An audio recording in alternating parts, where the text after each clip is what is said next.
and welcome to the show where we share the stories of the many who intersect with our healthcare system but are rarely heard from. My name is Kevin Poe, founder and editor of KevinMD. Today on the show, we have Frank Hahn.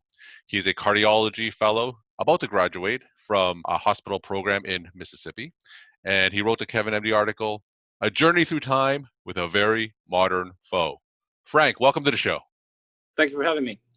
So we'll get into your article in a little bit, but I was wondering if you could share your story and tell me your journey to where you are today. So I moved all around the world and started out as a pediatric resident in the University of Connecticut.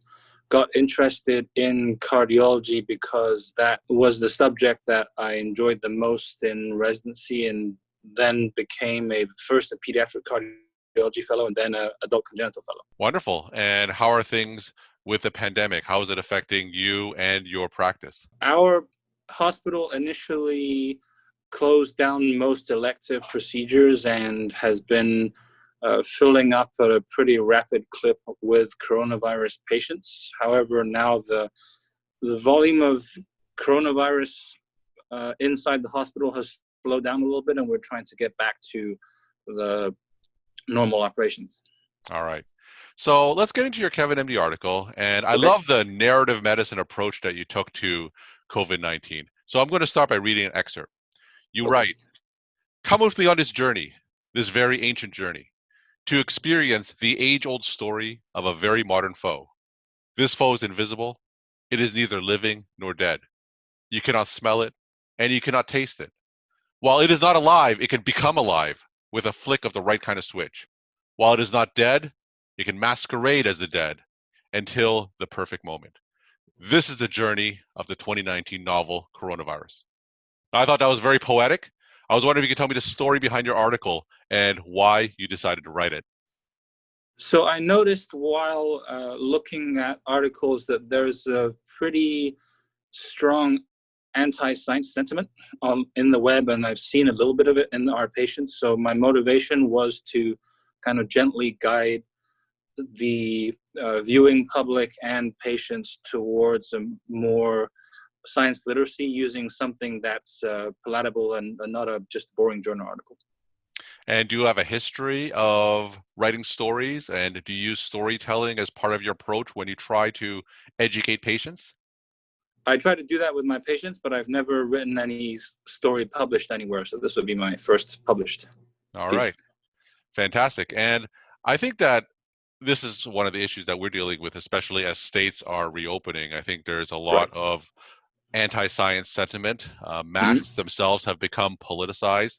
So when you meet patients, whether it's in a hospital or a clinic, who have doubts about the pandemic, what are some ways that you could convince them of the severity of the situation that we're in right now? I go over a couple of points that we don't have tools to tell which patients are going to be the ones that are most severely affected, and versus the ones who are just going to get a bit of a runny nose and a fever. So I advocate the mask as essentially the cheapest and most effective way that people can protect themselves until medications and a vaccine come along. And then I also try to get their perspective and address their specific concerns about the science one by one. Knowing what you know now, is there anything that you wish you knew back then before the pandemic started? I think that I would have prepared more for how much doubt amongst the public there would be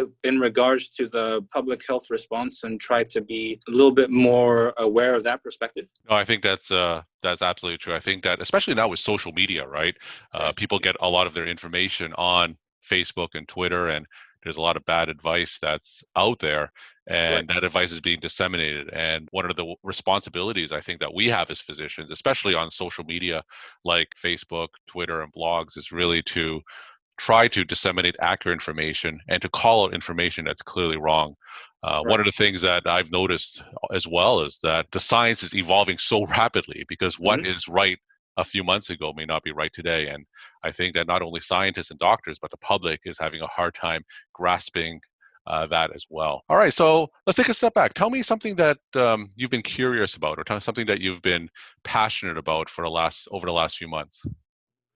In our field, I discovered that artificial intelligence is taking more and more of a place in the world of general cardiology and adult congenital cardiology. So I'm going to begin to try and develop a research interest in that area. Fantastic. Can you go into more details? Like, how is artificial intelligence going to affect your field going forward? The most direct effect is going to be in the area of cardiac MRI. So right now, the post-processing of cardiac MRIs is rather labor-intensive with the computer, but there are softwares that are in development that are eventually supposed to make that process relatively automated. All right. So you mentioned that you'll be finishing fellowship soon. So what are your next steps? I have a attending job in Illinois, so I will be working as a cardiologist in August in pediatrics and adult congenital. All right. Best wishes to you. Thank you. And one of my final questions is, what's your take-home message for the KevinMD audience? I think the most important message is to stay safe during the pandemic, protect yourself, protect your families, and then physicians are willing to have a detailed conversation with anyone about the science of coronavirus. Just feel free to ask. You can ask me if you want. My contact information is available. Fantastic. Frank, thank you so much for your time. Best wishes on your future endeavors. On the show, we have Frank Hahn. He's a cardiology fellow. He wrote the KevinMD article, A Journey Through Time with a Very Modern Foe. Frank, thank you for joining me on the show. Thank you for having me, sir.